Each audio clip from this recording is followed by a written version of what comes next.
Early on in my life, God put upon my heart a heart for missions. And I remember seeing some missionaries as they went to the other parts of the world, and as some of them struggled. They struggled with sometimes raising the financial support that was needed, or this struggle or that trial, that problem. And so I decided I was not going to be like that. I was going to be a missionary that was going to be fully funded. So I had an idea. And one day as me and my father were driving down the road, and I told my father this idea. And I was excited because it was my idea and it was going to work. Because I told my father, I said, I'm going to take 5 years of my life and I'm going to go and I'm going to buy 5 different houses. The first year I'm going to buy a house, I'm going to borrow some money, I'm going to fix up this house, and then I'm going to start to rent it out. And the rent money that I receive from that house, I'm going to go, and the second year, I'm going to buy a second house. Wow. Then I'm going to be collecting rent from 2 houses. And with that rent money that I'm receiving, I'm going to go and I'm going to buy a 3rd house for the 3rd year. And the same for the 4th year. And again for the 5th year. Then in 5 years, I would have 5 different small houses that I could be renting out. And I'm going to hire a property manager. And this property manager is going to manage the property. They're going to collect the rent payments, do the repairs. So I don't have to do anything. All I will do is collect the income from this rent money, and I'm going to live off that rent money. And then I'm going to serve God.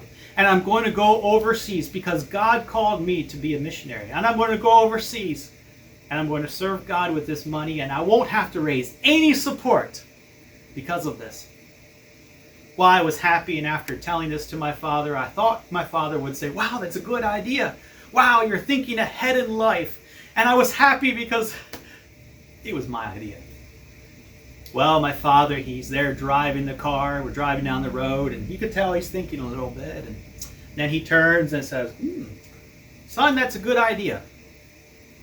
But there's one problem with your plan. And I was there, and all of a sudden all my hopes were dashed. I said, oh no, what is the problem? I thought through this thing. I had all the problems worked out. What was the problem with my plan? Remember, it was my plan.